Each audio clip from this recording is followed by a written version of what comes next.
Vous êtes sur New World TV, les télévisions qui vous transforment, et plus précisément sur New World Info. C'est l'heure de décryptage. Nous recevons, comme de coutume, Mamadou Diouf. Avec lui, nous allons parler de la Tunisie et de cette situation politique on ne peut plus difficile et compliquée.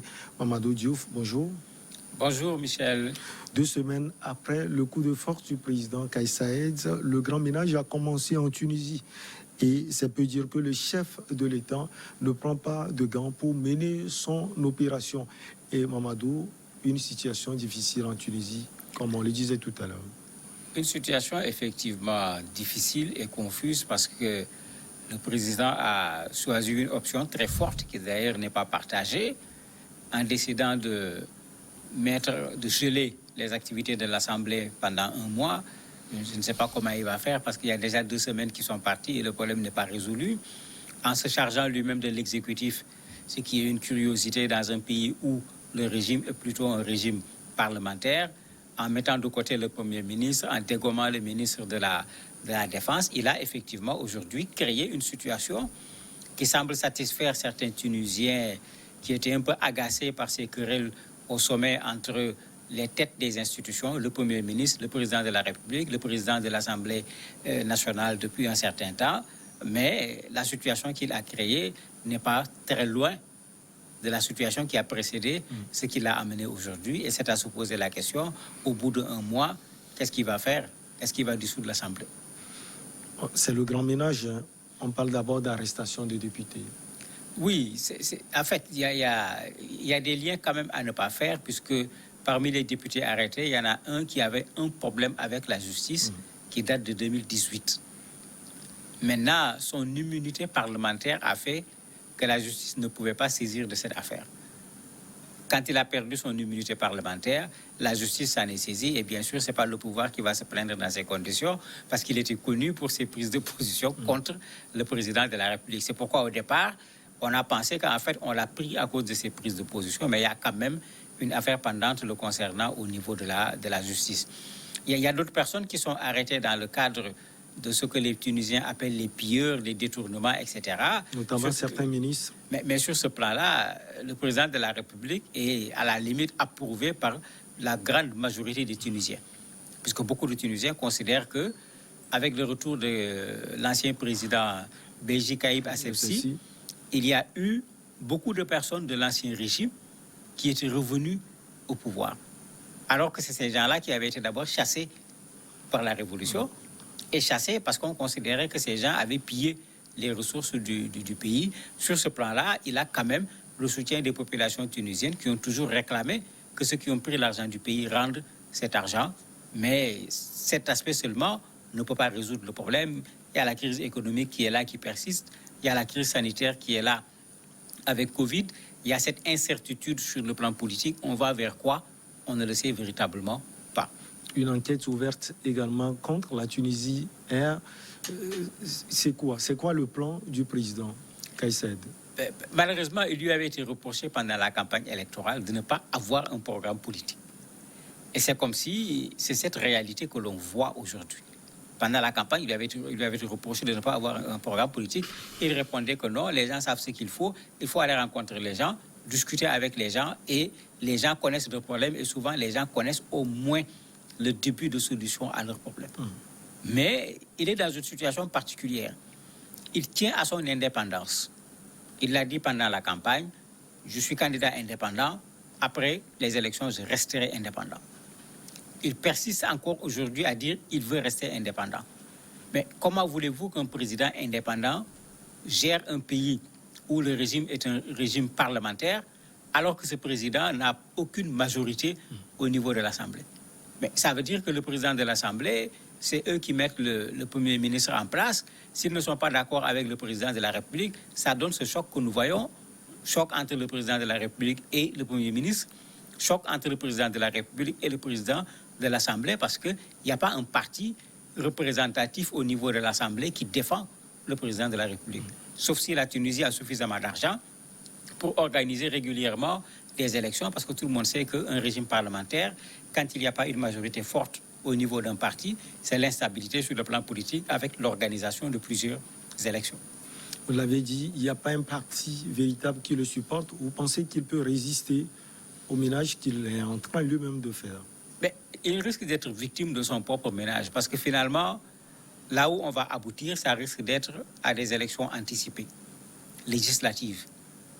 S'il continue à dire qu'il est indépendant, le parti qui deviendra majoritaire, si ce parti ne le soutient pas, on risque de revoir cette crise qu'on a vue. Et pour le moment, sur l'échiquier politique tunisien, il a en face de lui Ennahda, qui est le parti qui a le plus grand nombre de députés au niveau de l'Assemblée, même s'ils ne sont pas majoritaires, alors que ce parti s'est montré comme un des partis les plus importants de la Tunisie depuis la Révolution jusqu'à aujourd'hui. Tous les autres partis qui ont tenté de lui tenir tête sont partis, comment il s'appelle encore, Béji Caïb Essebsi, le défunt président. Il était devenu président de la République parce qu'on avait coalisé tout un ensemble hétéroclite de partis, d'intellectuels, de laïcs contre Ennahda. Arrivé au pouvoir, à cause du régime parlementaire, Ennahda était particulièrement bien représenté à l'Assemblée. Malgré tout le discours qui a été tenu contre Ennahda, Caïd Essebsi a géré la Tunisie, co-géré même, il faut dire, la Tunisie avec Ennahda. Et c'est la période où il y a eu cette accalmie sur le plan crise politique. Et les Tunisiens se plaignaient en disant que bon, il n'y a pas de problème sur le plan politique parce que les gens se sont entendus sur le dos des populations. Mais depuis qu'il est parti, il y a des problèmes parce que avant qu'il ne parte d'ailleurs, les problèmes avaient commencé puisque certains disaient non, on a passé notre temps à dire non à ces islamistes comme on les appelle. Et on gagne les élections, on vient, on doit composer avec ces islamistes, c'est un peu contradictoire par rapport à ce qui avait été dit. Certains avaient commencé à se retirer.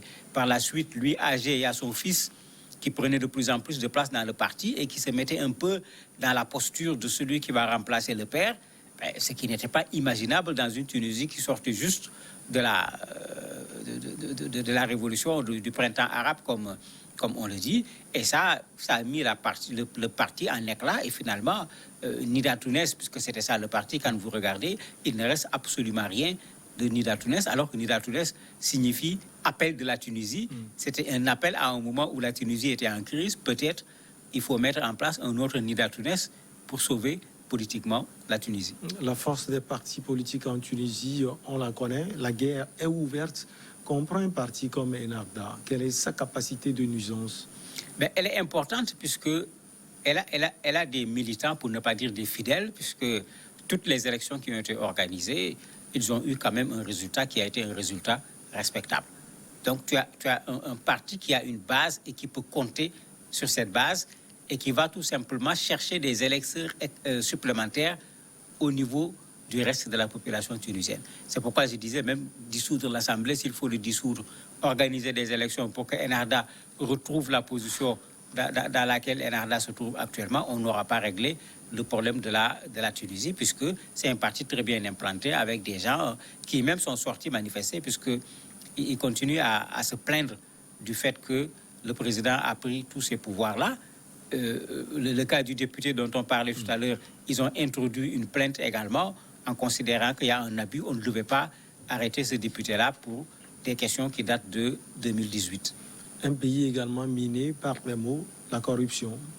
Oui, c'est pourquoi je disais tout à l'heure que quand le président a commencé à taper, j'allais dire, sur les doigts de ceux qu'on considère comme étant les pilleurs de la Tunisie, mais à la limite, tous les Tunisiens sont d'accord. Parce que au début des manifestations en Tunisie, ça fait partie de ce que les populations réclamaient. Pendant l'insurrection, ça fait partie de ce que les populations réclamaient. Tous les pouvoirs qui sont passés, les populations n'ont jamais cessé de poser ce problème de la corruption, qui est quand même difficile à résoudre parce que, il faut le dire clairement, la Tunisie est un pays qui avait été capturé par un certain nombre d'hommes d'affaires, qui étaient bien sûr en relation avec le pouvoir, qui leur avaient accordé des monopoles sur bien des aspects. Ces gens avaient structuré l'économie, à la limite pour eux, pas pour la Tunisie. Avec la venue du président Kais Saïd, on a cassé un peu ce système et pour le moment, il n'y a pas un autre système qui s'est mis en place. Vous l'avez vu s'adresser directement aux Tunisiens, aux commerçants, en leur disant non, vous êtes Tunisiens comme nous tous, n'augmentez pas les prix parce que vous allez créer des problèmes aux populations. Moi, je vous demande de baisser les prix, les Tunisiens sont vos frères, etc. C'est un discours, c'est pas comme ça qu'on règle la situation économique d'un pays. C'est bon, mais ça ne suffit vraiment Pas du tout. Le népotisme également. Ben, avec lui, on espère qu'on ne va pas le voir parce que avec Bourguiba, avec Ben Ali, c'était ça. Avec Monsef Marzouki, quand même, on a vu autre chose puisque c'était le premier président après la révolution tunisienne. Et il faut le dire, s'il est arrivé au pouvoir, il le doit à Ennahda, encore une fois, pour dire que ce parti est présent de façon très forte sur l'échiquier politique de la Tunisie. Malheureusement, avec Essebsi, on a revu cela puisque son fils est venu à un certain moment. Il se mêlait beaucoup à la question politique. On se demandait si c'était lui le président. Il a voulu prendre les rênes du parti comme s'il fallait succéder à son père au pouvoir. Ben, les Tunisiens ne pouvaient pas accepter de retourner dans une telle situation. Pour le moment, ce n'est pas le cas. On ne voit pas encore un enfant également de Kais Saïd qui pourrait être là. Et bon, ça m'étonnerait qu'il le fasse parce que avant qu'il ne devienne président de la République, c'est lui qui parlait tout le temps dans les médias, qui dénonçait ce genre de choses. J'espère qu'il va rester avec ses principes. Il ne va pas prendre sa famille, mettre là-bas. Il va tirer la leçon des présidents qui l'ont précédé. Actuellement, la crise sanitaire de Covid-19. Ben là c'est le plus dur. Parce qu'il faut quand même dire que la Tunisie avait quand même un système de santé respectable.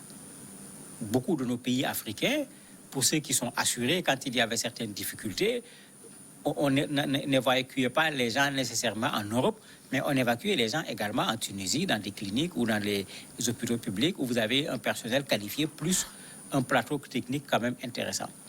Le gros problème que la Tunisie a rencontré est lié à la question de l'oxygène. À un certain moment, un très grand nombre de malades étaient en situation de détresse respiratoire et la Tunisie n'en avait plus suffisamment. Ce qui a entraîné une vague de morts de façon extraordinaire. Et puisque cette maladie également a cette particularité avec le variant Delta, d'une contamination qui est multipliée de façon extraordinaire, le système de santé s'est tout simplement affaissé devant ce très grand nombre de malades, au point que la Tunisie a tout simplement fait appel à l'aide internationale pour pouvoir faire quelque chose. Il ne faut pas oublier que les Tunisiens également, comme beaucoup de citoyens dans beaucoup de pays, avaient refusé de se vacciner. Mais si vous allez en Tunisie aujourd'hui, c'est la course. Tout le monde veut aller se faire vacciner parce qu'on voit les désastres. Et je crois qu'on doit pouvoir tirer la leçon également dans nos pays. Ce n'est pas après la catastrophe qu'il faut aller se faire vacciner. Il vaut mieux se faire vacciner pour éviter la catastrophe. Puisque le vaccin, en fait, c'est à ça qu'il sert. C'est pour prévenir. Pour finir, jusqu'où ira le président Kais Saïed et quelles solutions proposer concrètement? Il faut attendre 2 semaines pour voir. Parce que on va attendre, puisqu'il a suspendu l'Assemblée pour 1 mois. Qu'est-ce qu'il va faire? Est-ce qu'il va sortir encore quelque chose dans la Constitution pour prolonger la suspension? Parce que s'il remet l'Assemblée en place, c'est clair que ces députés ne le rateront pas. Puisque, comme je l'ai dit, il n'a aucune majorité là-bas. Ces gens vont voter des mentions contre le président de la République, mettre en place un Premier ministre. Et vous voyez un peu, c'est la crise, non pas qui s'en va, mais qui va revenir d'une façon encore beaucoup plus exacerbée. Est-ce qu'il va prendre son courage à 2 mains, dire, c'est très simple, le Premier ministre vient de l'Assemblée, le président de l'Assemblée vient de l'Assemblée, c'est ces deux-là qui sont aujourd'hui ses adversaires. Est-ce qu'il va prendre la décision de dissoudre l'Assemblée, organiser des élections? Attendons ces 2 semaines pour voir, à l'issue des 2 semaines, qu'est-ce que le président va proposer aux Tunisiens, parce que pour le moment, ni moi, ni les Tunisiens, on ne voit pas clair sur la direction que le président va prendre. C'est un plaisir pour nous de vous avoir sur ce plateau infini. Merci à vous, Mamadou Diouf. La pause et on revient pour la suite.